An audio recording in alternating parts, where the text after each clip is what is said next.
wabarakatuh.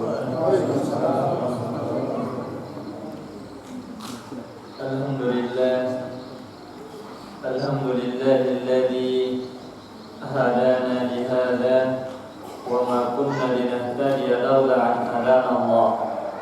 Wa asyhadu an la ilaha illallah wahdahu la syarika lah wa asyhadu anna Muhammadan 'abduhu wa rasuluhu amma ba'd. Fa inna asdaqal hadithi kitabullah wa khairal hadi hadi Muhammadin sallallahu alaihi wasallam wa syarrul umuri muhdatsatuha fa inna kulla muhdatsatin bid'ah wa kulla bid'atin dhalalah wa kulla dhalalatin finnar. Hadirin dan hadirat yang dimuliakan oleh Allah Subhanahu wa taala. Alhamdulillah, puji syukur kita panjatkan kehadirat Allah Subhanahu wa taala karena dengan nikmat dan karunia-Nya Allah Subhanahu wa taala masih memberikan waktunya kepada kita sehingga Allah Subhanahu wa taala mempertemukan kita pada malam yang mulia. Tiada lain melainkan dalam rangka mempelajari agama Allah Subhanahu wa taala, talabul ilm, mempelajari ilmu Allah. Dan ini adalah jalan pintas menuju surga Allah Subhanahu wa taala. Kata Nabi alaihi salatu wassalam, "Man salaka tariqan," siapa yang menempuh suatu jalan, yaltamisu fihi ilman, dalam rangka mencari ilmu, sahhalallahu lahu bihi tariqan ilal jannah, Allah akan mudahkan dia jalannya menuju surga.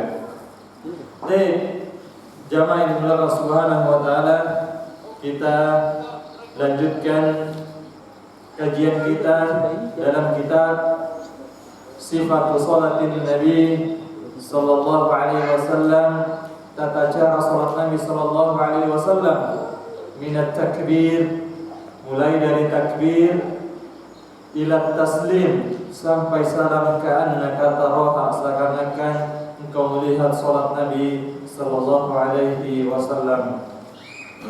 Sebelum kita masuk kepada pembahasan tentang salat, maka sampai masih ingat kemarin proja kesimpulan yang bisa kita simpulkan dari perkataan-perkataan para ulama.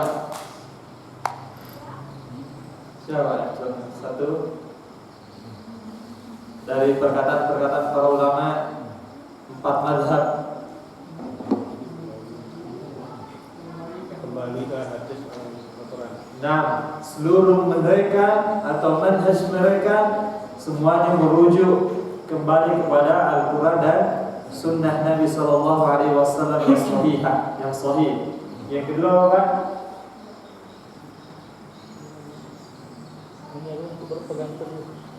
Nah, menyuruh mereka semuanya berpegang teguh dengan Al-Quran dan Sunnah, dan menyuruh untuk berpegang teguh dengan Al-Quran dan Sunnah. Ketiga, jika ada perkataan beliau yang menyelisihi Al-Quran dan Sunnah, maka mereka menasihatkan kepada kita, mewasiatkan kepada kita untuk meninggalkan perkataan mereka yang bertentangan dengan Al-Quran dan Sunnah, karena mazhab mereka adalah Sunnah. Nah, kata musannif rahimahullah taala, yang pertama adalah istiqbalul Ka'bati, menghadap Ka'bah. Jadi yang pertama kali ketika seorang sholat, yaitu adalah menghadap Ka'bah. Siapa yang bisa jawab? Ini rukun atau syarat atau wajib-wajib sholat atau sunnah-sunnah sholat? Rukun atau syarat atau wajib-wajib atau sunnah-sunnah? Syarat. Gimana bedakannya?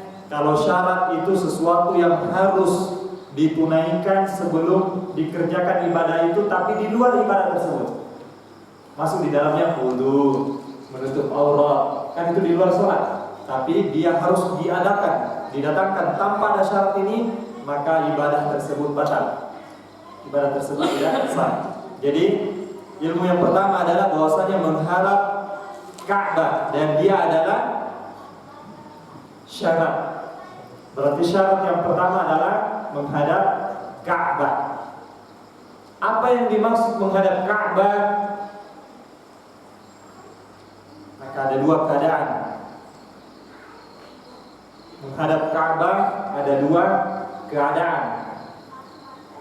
Kata Syekh Walid Saifun Nasr Hafizahullah Ta'ala ketika melakukan daurah di pondok kemarin dengan membawa kitab ini, maka ada dua keadaan. Yang pertama, menghadap arah Ka'bah.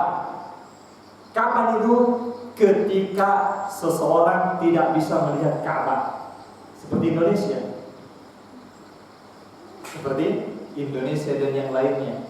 Menghadap ke arah Ka'bah. Kita tidak katakan menghadap pas ke Ka'bah. Kenapa? Kita tidak melihatnya. Kita tidak melihatnya. Ini di garis bawahi, sehingga kalau ada yang sudah merekam posisi Ka'bah dengan GPS sekarang, titiknya ini, titik koordinat, terus dites di masjid ini, wah, Pak, ini masjidnya melenceng dikit Pak dari, katakan ya nggak apa-apa. Karena memang kita nggak melihat Ka'bah, kita menghadap Ka'bah, menghadap ke arah Ka'bah. Paham ini? Menghadap karena kita tidak melihat Ka'bah. Tapi keadaan yang kedua, orang yang melihat Ka'bah secara langsung. Bukannya kita dilihat juga di Indonesia dan TV. Bukan itu maksudnya, melihat posisinya Ka'bah tempatnya di mana. Maka ketika itu wajib mengarahkan Ka'bah pas. Tidak boleh dia mengatakan ketika misalkan ibadah haji atau ibadah umrah, ketika dia misalkan berhalangan ke Masjidil Haram, mungkin di hotel-hotel yang tinggi, dia lihat Ka'bah, oh sana Ka'bah, nggak apa-apa lah diri dikit, dikit aja kok. Bagaimana di Indonesia bayangkan, siapa yang bisa pasin, kan gitu. Nggak apa-apa diri dikit, nggak boleh, nggak boleh. Karena kenapa? Dia melihat Ka'bah. Tapi kalau tidak terlihat seperti kita di Indonesia dan di negara-negara yang lainnya yang tidak sampai melihat Ka'bah, maka di antara mengarah Ka'bah, arah kiblat sana. Makanya di Indonesia yang penting sudah arah barat. Makanya orang di Indonesia menghadap ke barat. Yang benar menghadap Ka'bah. Tapi ya di Indonesia semuanya menghadap asal ke barat karena dari posisi yang begitu jauh, jarak yang begitu jauh, maka dengan mengarah ke barat itu sudah mengarah ke kiblat. Mengarah ke kiblat, mengarah Ka'bah. Ini yang pertama. Dalilnya adalah kata Syekh, kana Rasulullah sallallahu alaihi wasallam, Nabi sallallahu alaihi wasallam dahulu idza qama ila shalah, apabila berdiri untuk salat, istaqbalal Ka'bah, menghadap Ka'bah, fil fardhi, dalam salat fardu, salat wajib, salat maktubah, ada istilah salat wajib, salat maktubah, wan nafil, dan salat nafilah, salat sunnah, salat sunnah. Jadi semuanya menghadap Ka'bah. Wa amara sallallahu alaihi wasallam bidzalika. Demikian Nabi sallallahu alaihi wasallam memerintahkan manusia dengan yang demikian, yaitu menghadap Ka'bah. Faqala, kata Nabi sallallahu alaihi wasallam, li musii salatihi atau musii'u salatuhu, orang yang jelek salatnya. Ini ada hadis al-musii'u salatuhu, hadis seorang yang salatnya jelek. Nanti kita akan membacakan secara awal dan kisah ini kenapa kok Nabi katakan orangnya salatnya jelek.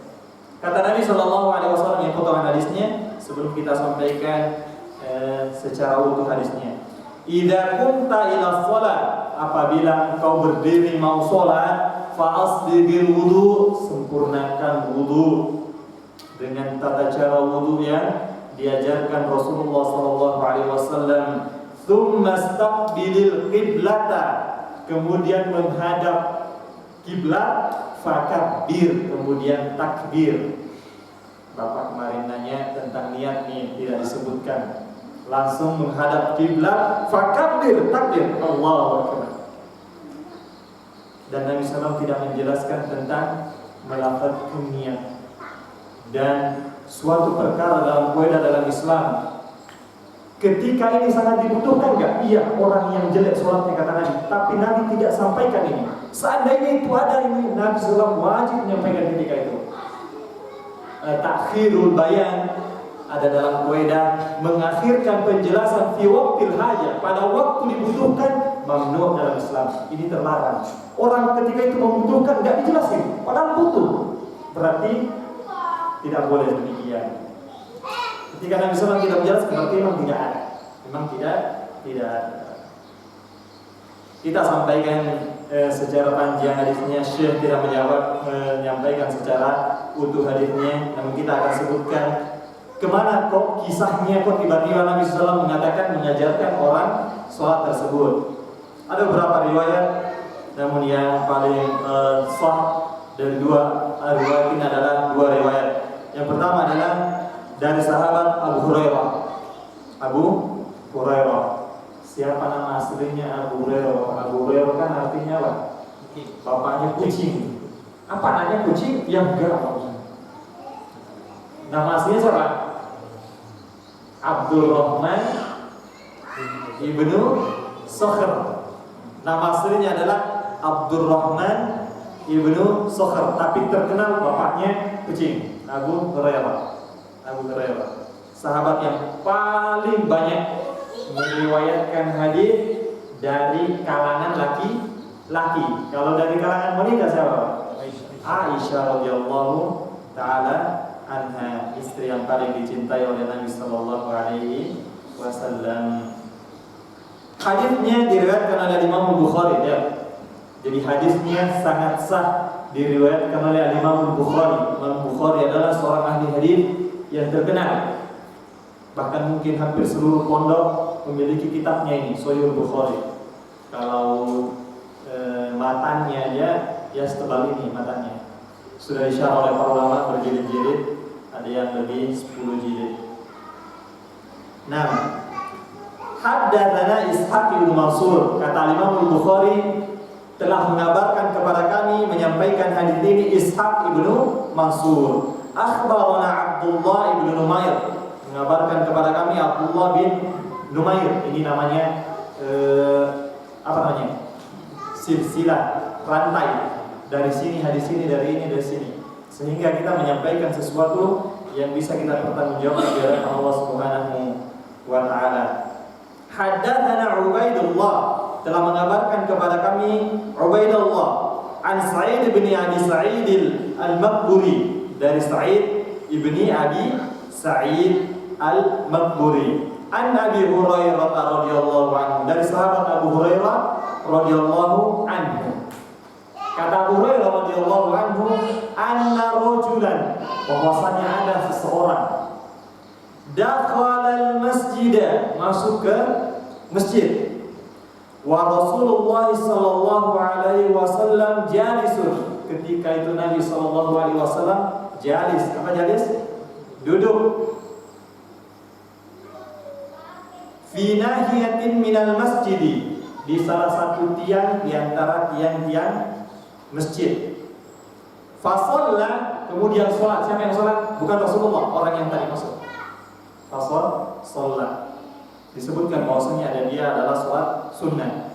Tsumma jaa, setelah sholat, jaa ila Nabi sallallahu, datang kepada Nabi sallallahu alaihi wasallam, fasallama alaihi, kemudian salam kepada Nabi, assalamualaikum warahmatullahi wabarakatuh. Faqala lahu Rasulullah sallallahu alaihi wasallam, maka Nabi sallallahu alaihi wasallam menjawab, waalaikumsalam warahmatullahi wabarakatuh. Irji, kembali. Fasolli, kembali sholat. Fa innaka lam tusolli, kau belum sholat.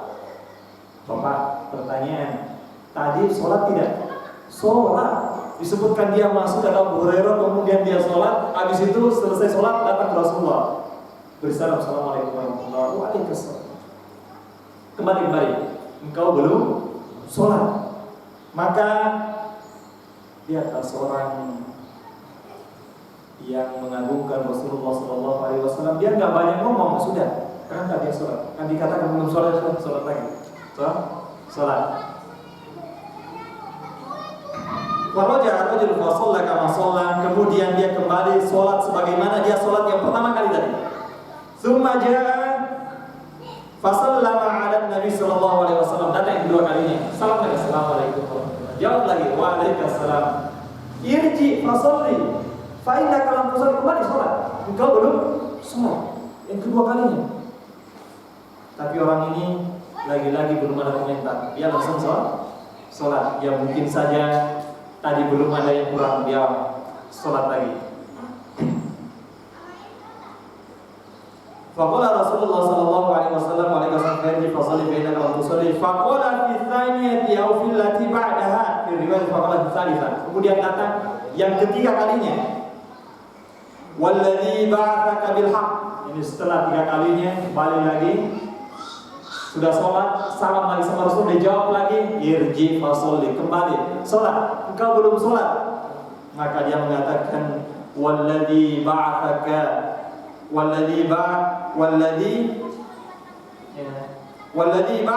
bil haqqi ma ahsan ghairuhu.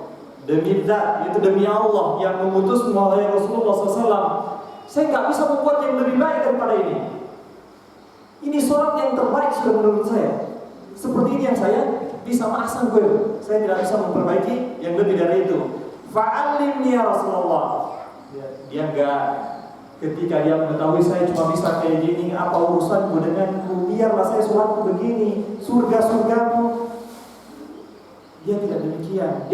Ya Rasulullah, kalau gitu ajarkan aku yang terbaik. Dan sebagianlah seorang muslim, jika ada saudaranya mengingatkan dia, oh kalau gitu yang baik yang mana? Kalau ini salah yang baik yang mana? Tidak mengatakan lalu urusan pula. Kalau kamu masuk surga lah. Tidak. Kita tahu setiap kita punya kekurangan, Pak.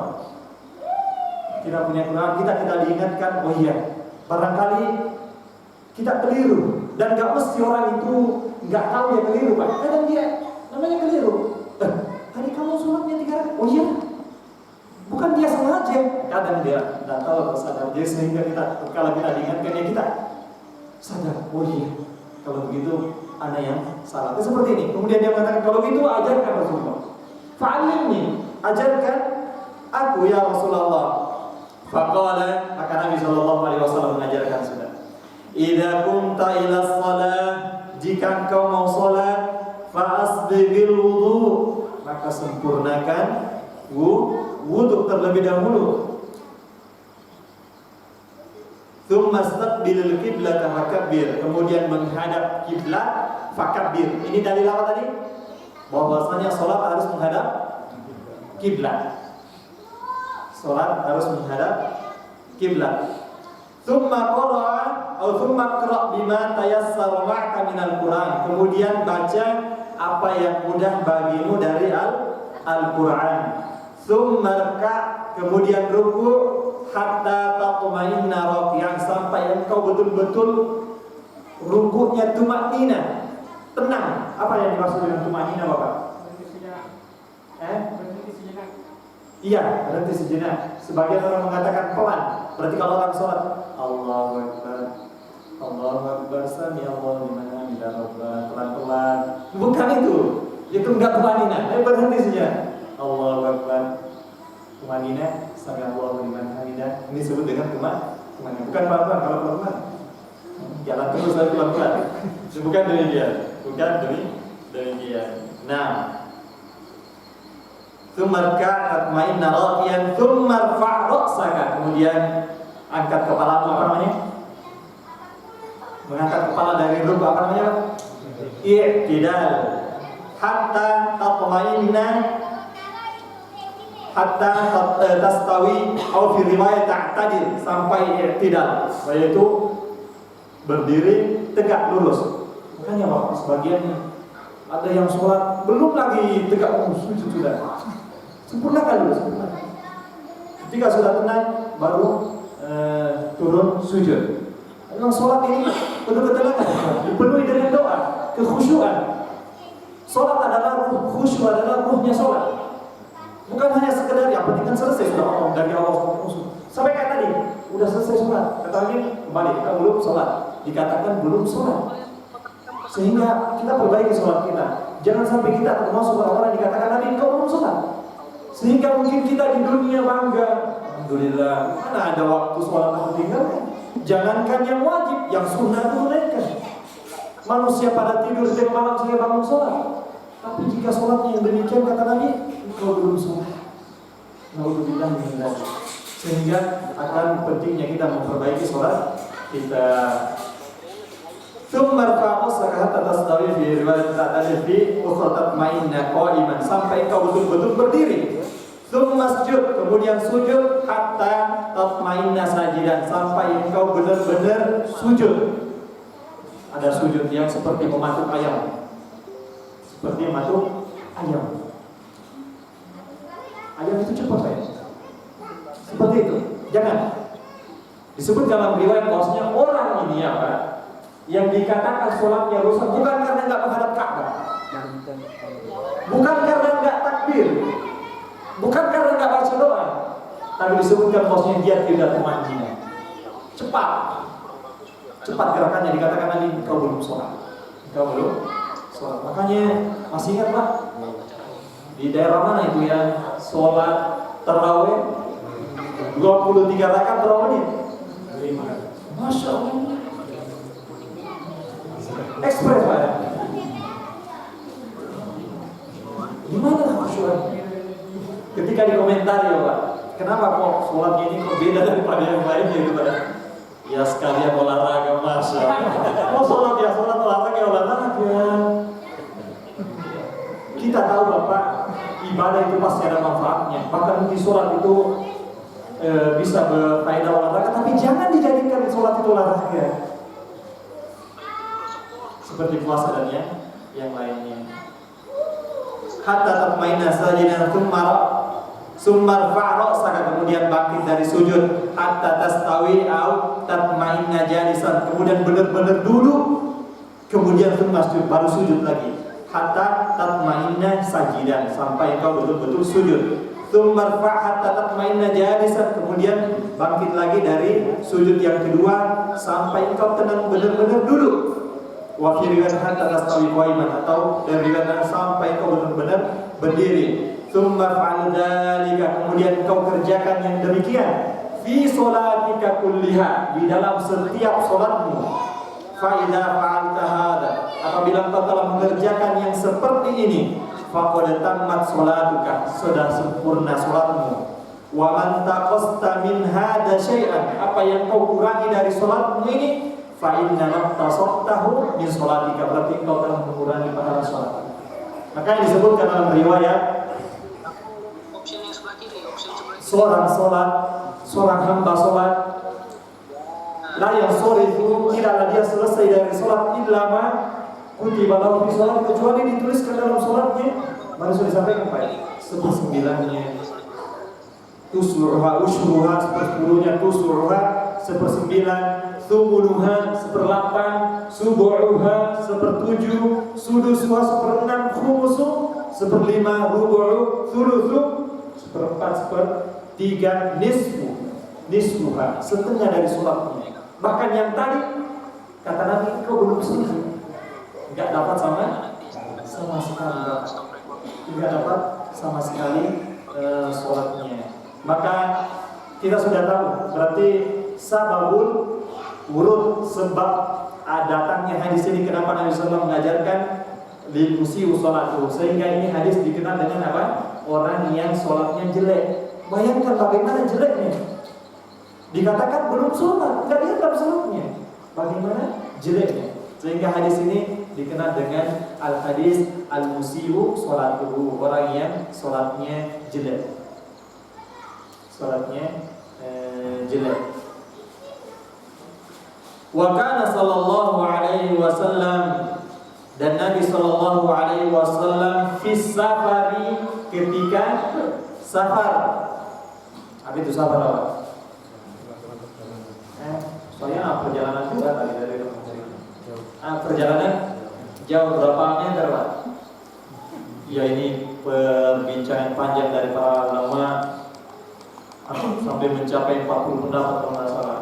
Ada yang mengatakan 40 km, Syafi'i yang mengatakan perjalanan sehari semalam ditempuh jalan kaki, ada yang mengatakan perjalanan 3 hari 3 malam dan seterusnya. Namun yang rajih, yang kuat dari pendapat-pendapat ini bahwasanya itu kembali kepada adat kebiasaan. Al-adatu muhakkam. Adat itu bisa dijadikan sandaran hukum jika memang syariat tidak membatasi ini waktu safar.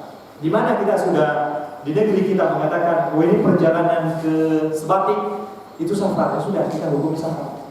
Kita hukumi safar. Terlebih lagi dengan membawa ciri-ciri seperti kata ulama, ada bawa bekal. Bawa bekal, persiapan. Sekarang enggak persiapan Ustaz. Yang penting bawa dompet, ada ATM. Ya seperti itulah. Kalau berangkat kajian ke sungai, khawatir nggak kalau nggak bawa ATM? Enggak, tapi nggak dihitung safar. Beda bekalnya kita sekarang dengan orang-orang dahulu. Wa kana sallallahu alaihi wasallam fi safari yusalli nawafilah. Pada safar Nabi sallallahu alaihi wasallam salat nawafilah. Salat apa? Sunnah.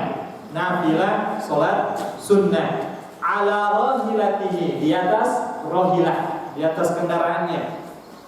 Dalam riwayat di atas untanya, naqatih, dalam riwayat di atas himarnya. Jadi intinya di atas kendaraannya. Wa yuqiru 'alaiha, kemudian Nabi sallallahu alaihi wasallam salat witir di atas kendaraannya. Haitsu tawajjahat bihi syarqan wa gharban, dimanapun kendaraannya menghadap, baik di timur maupun barat.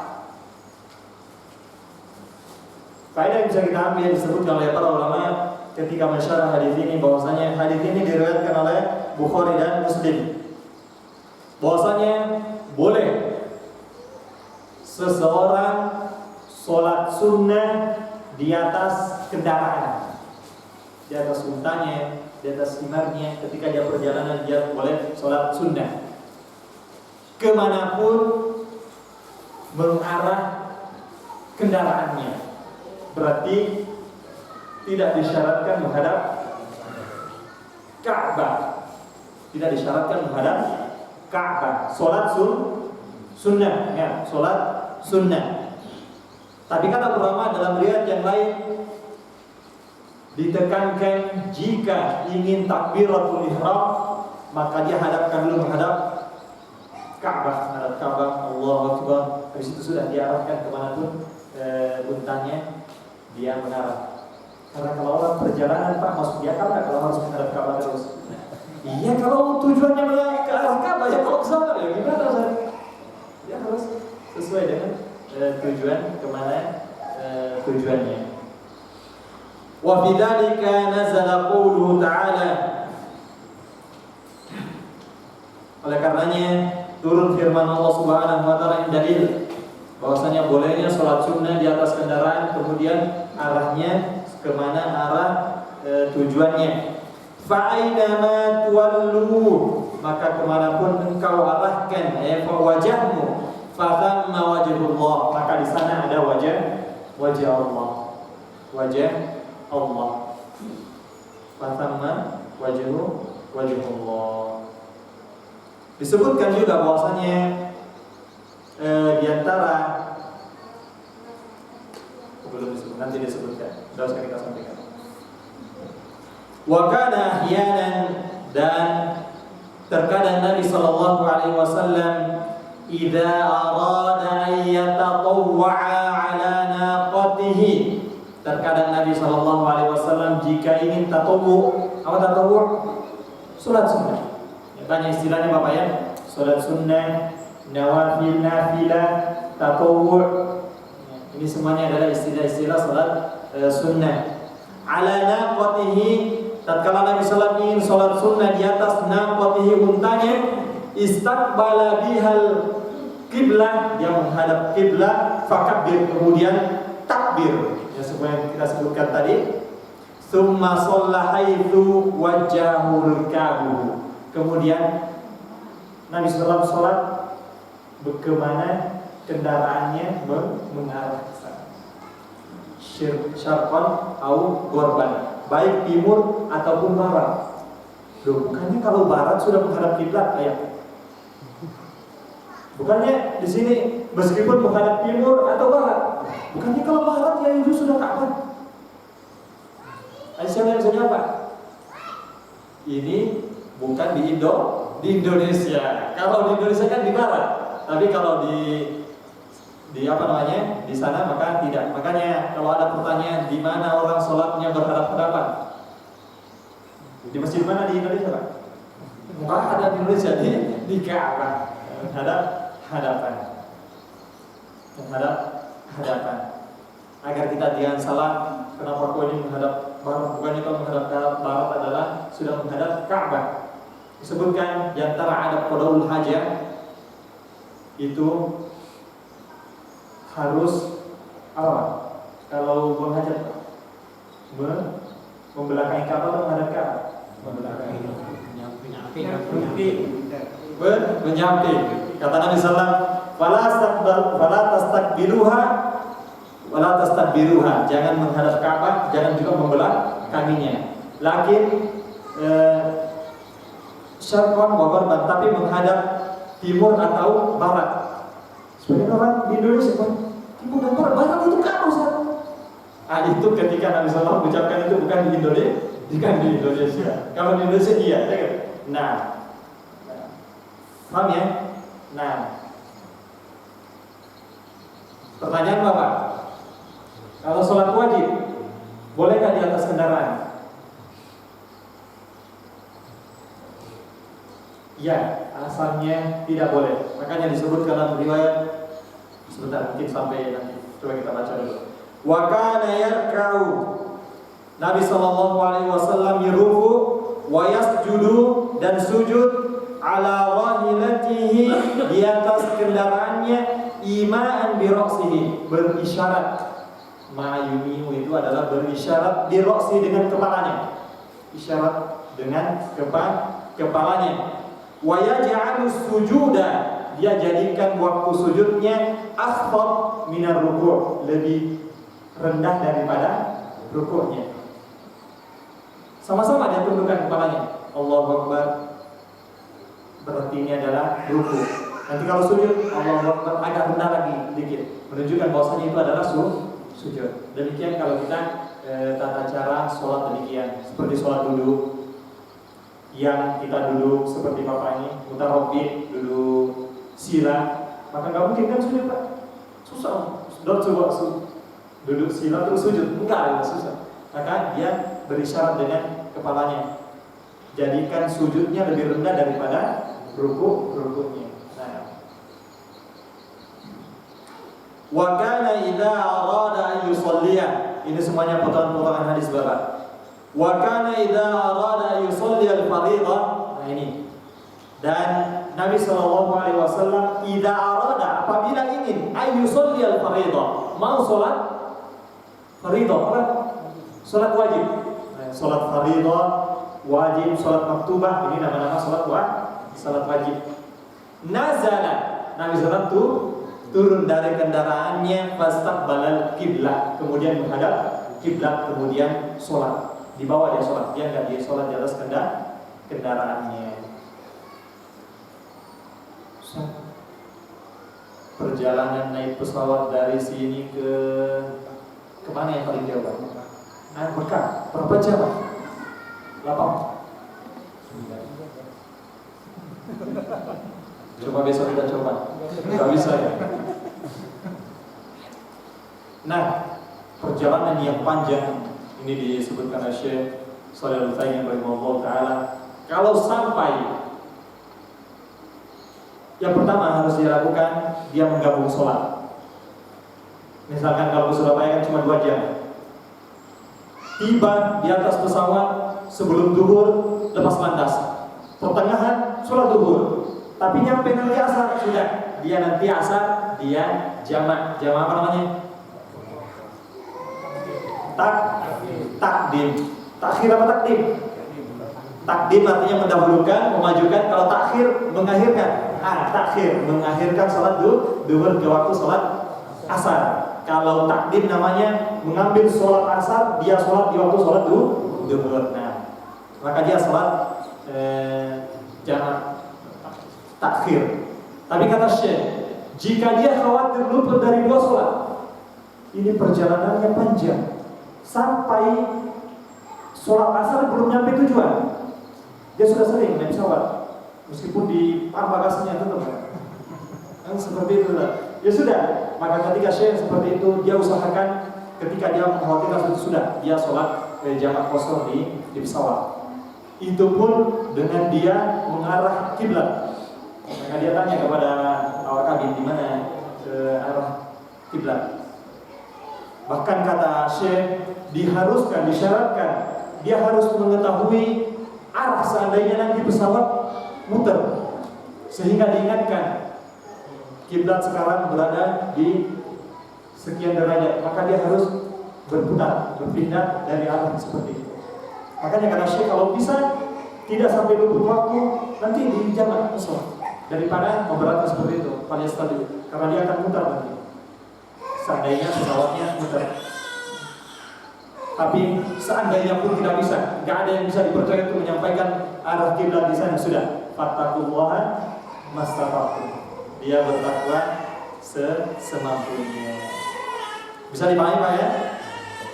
Nah, kalau ada yang jelimet, kita stop, ditanyakan dulu. Wa amma fi salatil khawfi syadid. Adapun salat al-khawfi syadid, lagi takut yang bukan takut biasa, ini bukan takut karena subuh gelap gak bisa keluar sholat subuh, bukan. Takut perang berkecamuk. Orang-orang Arab itu pemberani, Pak. Di antara tanda pemberaninya, bahasa Arab dalam istilah pedang itu sangat banyak sinonimnya. Pedang menunjukkan bahwa mereka itu sangat pemberani. Sudah seperti itu. Nah, yang dimaksud di sini adalah khawfus syadid, adalah ketika perang berkecamuk. Kita sekarang ini lagi genting, masa-masa genting. Faqad sanna sallallahu alaihi wasallam li ummatihi yusallu, maka Nabi sallallahu alaihi wasallam memberikan sunnah, mencontohkan kepada umatnya untuk sholat apa? Rijalan, sholat dalam keadaan jalan, qiyaman, berdiri, ala aqdamihim, di atas kaki-kaki mereka ini berdiri, au rukbanan, atau di atas kendaraan mereka, wajib ataupun sunnah. Karena perang berkecamuk, mustaqbil kiblat, menghadap kiblat, au ghairu mustaqbiliha, atau enggak menghadap kiblat, karena keadaan lagi genting. Pelajaran apa yang bisa kita ambil Bapak? Genting seperti itu masih disuruh sholat. Kita ya Allah, gak ada perang, gak ada hujan, gak ada apa, berat kaki ini melangkah. Ya, kalau dahulu saja perang berkecamuk, suruh sholat. Bahkan itu yang menguatkan mereka. Kita gak ada yang cuma sakit jerawat aja, gak melangkah saja. Kalau sakit, mana?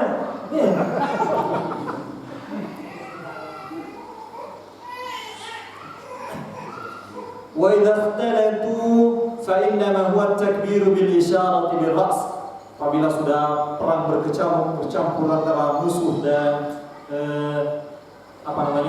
perang, maka fa innama hiya at-takbiru, maka cukup dengan takbir Allahu Akbar bil isyarat bil ra's, dengan isyarat dengan kepala. Perang berkecamuk, subhanallah. Wa qala sallallahu alaihi wasallam, kemudian ada namanya salat khauf. Sudah pernah pakai salat khauf, Pak?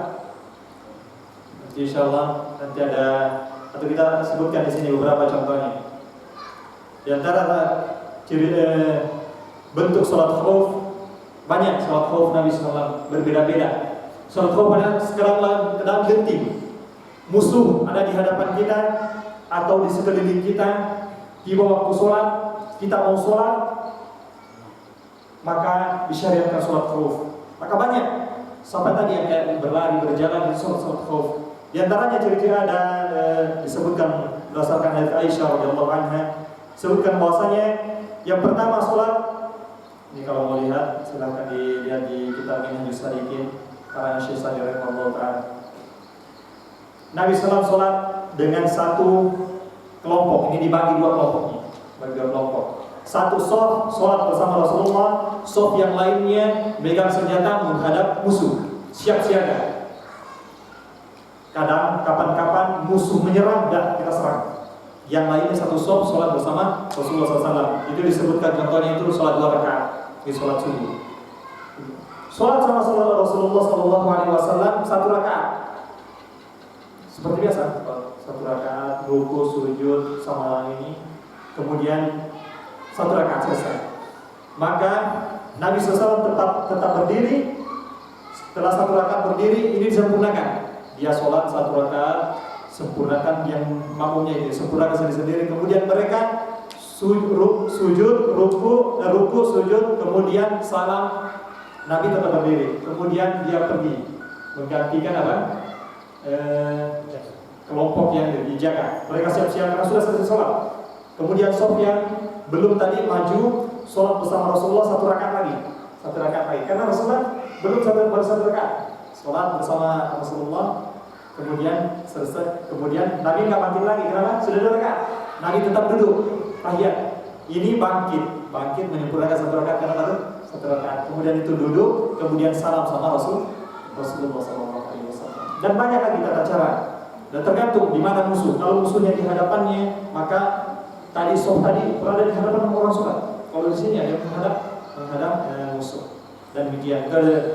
Contoh adalah sholat khauf.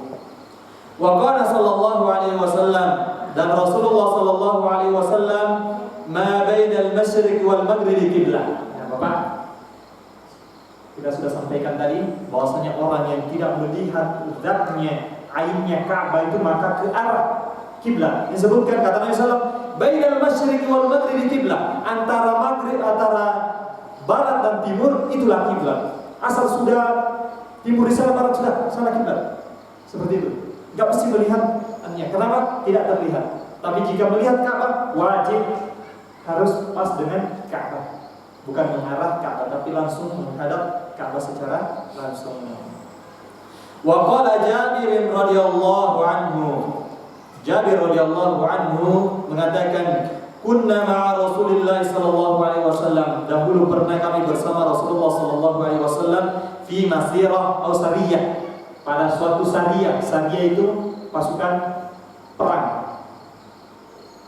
Ini Rasulullah, sariyah itu perang, pasukan tapi tidak ikut Rasulullah. Berarti ini disebutkan bahwasanya dahulu di zaman Rasulullah ada pasukan perang. Nabi nggak ikut, sariyah namanya. Kalau ghazwah itu berarti Rasulullah ikut. Nah, bisa dibedakan Pak.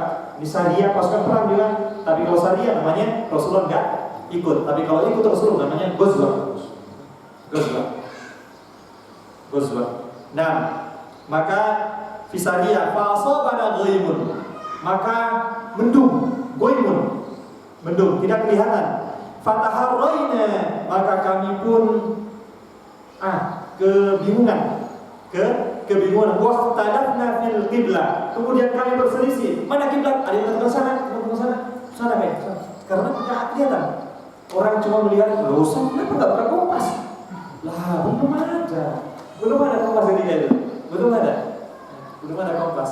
Nah, maka dia melihat matahari atau bintang. Tapi ketika itu mendung, maka tidak ada yang melihat. Kemudian mereka berselisih. Fa shalla kullu rajulin minna ala hidatin. Maka setiap orang yang menurutnya di sana kalau udah dia selalu sana. Yang menurutnya sana. Pokoknya pendapatnya dia sana. Terus ala hidatin. Faja'ala ahluna yakhuttu baina yadayhi lina'lama amkinatana. Kemudian salah seorang yang terangkan, kalau gitu aku mau garis di hadapan sholatku ini. Biar besok pas kelihatan enggak mendung, dia siapa yang benar, kan gitu. Nah dia garis. Falamma asbahna nadharnahu, ketika sudah pagi, sudah hilang ini dan seterusnya, nadharnahu, kami sudah melihat dari situ. Fa idza nahnu shalaina ala ghairi qiblah. Ternyata waduh, kiblat ternyata di sana. Aku garis kemarin sini kita sholat. Wah, berarti kita kemana? Kiblat.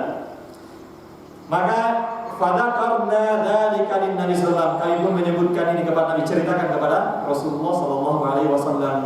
Falam ya'murna bil i'adah. Nabi sallallahu alaihi wasallam tidak memerintahkan kami untuk mengulang salat. Sudah ada? Nabi sallallahu alaihi wasallam tidak memerintahkan untuk mengulang salatnya. Kenapa, Bapak? Karena dia salatnya ijtihad. Ini kalau keadaan seperti ini di padang ini biasanya kiblat itu sana. Sudah, dia bismillah. Namun di sana itu susah katanya. Di gurun pasir katanya susah untuk menandai suatu tempat, ya Pak? Di padang pasir katanya susah menandai suatu tempat. Kenapa? Katanya kalau datang angin itu, ini banyak batu-batuan datang angin ditiup rata semua. Waduh, gimana ini tadi? Kita menghadap mana ini? Iya. Sehingga jangan kita begitu. Masa sih nggak ada sedikit gitu kayak ini ada batu, ini kalau kita di batu ini itu menghadap sana itu apa? Tapi itu ketika kita semuanya rata, langsung jadi gurun lagi. Sehingga memang susah menentukan waktu. Kenapa tidak disuruh mengulang? Karena dia ketika dia sholat ijtihad namanya. Bukan dia sholat sengaja menyelisih kiblat. Dia tahu kiblat ini sana. Coba sekali-sekali kita menghadap sana. Dia nggak bosan kan? Oh, monoton kan? Karena bosan kan? Ini sah, nggak sah sholatnya. Tapi dengan seperti ini dia ijtihad. Dia sudah merasa seperti ini, dia sholat, kemudian dia sholat ternyata nggak demikian, maka itu namanya ijtihad, maka tidak diulang sholat. Meskipun tidak memenuhi apa tadi? Syarat, yaitu menghadap kiblat. Wa qala, dan Nabi sallallahu mengatakan, qad ajazta sholatuka. Qad ajazat sholatuka, yakni sholatmu sudah mencukupkan. Ini cukup sholatmu, enggak diulang. Enggak diulang. Wa kana sallallahu alaihi wasallam, dan Nabi sallallahu alaihi wasallam yusolli nahwa Baitul Maqdis, mengarah Baitul Maqdis, wal Ka'bah baina yadayhi, dan Ka'bah di hadapan Nabi sallallahu alaihi wasallam. Ini sebelum turun perintah untuk menghadap Ka'bah, karena awal kiblat muslim itu di mana? Nah, Baitul Maqdis. Baitul Maqdis. Qad nara taqalluba wajhika, maka turun firman Allah Subhanahu wa taala. Qad nara, sungguh kami melihat taqalluba wajhika fis sama, tentang hatimu yang ingin berpaling di langit wahai Muhammad. Yani ingin hatinya Rasul itu condong menghadap ke Ka'bah. Falan walliyannaka qiblatan tardaha, maka kami nuwalli, akan kami condongkan hatimu ke arah kiblat yang kau inginkan. Fawalli wajhaka syatral Masjidil Haram. Kalau demikian arahkan ke Masjidil Haram, sehingga berpindah suatu kiblat. Berpindah suatu kiblat ke Ka'bah. Disebutkan bahwasanya ada jamaah ditemui oleh sahabat, dia masih sholat menghadap Baitul Maqdis. Maka disampaikan, sesungguhnya kiblat sudah diarahkan ke Masjidil Haram. Maka mereka yang sholat langsung memutar arah mereka menghadap Ka'bah. Sehingga jamaah yang Allah Subhanahu wa taala, jika kita sholat, kita ke kampung saudara biasanya, mana kiblatnya? Kiblat di mana ya sini?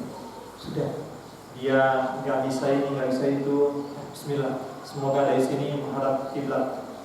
Sholat, datang orang, Pak, kiblat itu dari sana Pak, di sana. Maka dia arahkan, jangan dia batalkan sholat, dia putar dirinya menghadap, ya menghadap Ka'bah. Paham Pak ya? Nah, dia putar dirinya untuk menghadap Ka'bah. Sudah masuk? Nah, jika demikian kita cukupkan. Ada pertanyaan Bapak?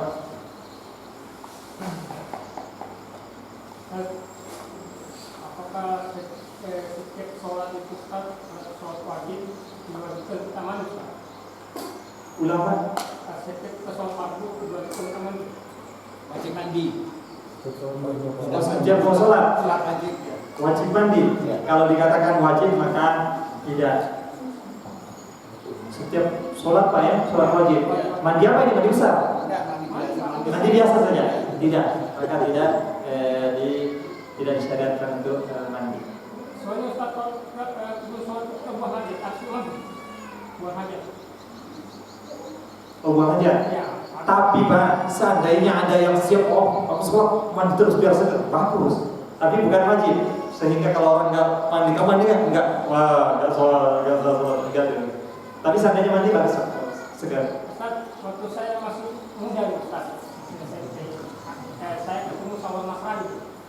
Dia katakan, kamu kok di muslim itu dilarang menyembah batu.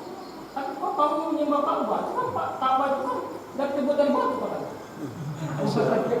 Omongan itu Pak, gimana seperti itu jawaban itu yang pas Iya. mereka. Sudah Pak ya? Masya Allah, pertanyaan bagus sekali. Kalian katanya nggak boleh menghadap patung, kalian sholat menghadap Ka'bah. Kan begitu. Nah, yang pertama, kita menghadap Ka'bah, kita tidak menyembah Ka'bah. Ya, kita sholat diperintahkan untuk menghadap Ka'bah, jangan menyembah Ka'bah. Kalau ada orang muslim menyembah Ka'bah, iya, dia berbuat musyrik kepada Allah. Nggak boleh menyembah Ka'bah. Tapi kita disyariatkan untuk menghadap Ka'bah. Jadi kita sampaikan, kita sujud menghadap sini bukan kita menyembah Ka'bah, enggak. Rob kita Allah. Cuma Allah perintahkan kita menghadap sana, sudah kita menghadap sana. Allah Taala alam sholat. Cukup ya? Masa-masa waktunya. Jika ada yang benar maka itu murni datangnya dari Allah Subhanahu wa taala. Mari kita sama-sama untuk berusaha mengamalkannya sesuai kemampuan kita. Dan jika ada yang salah maka itu murni dari diri pribadi yang lemah dan dari syaitan.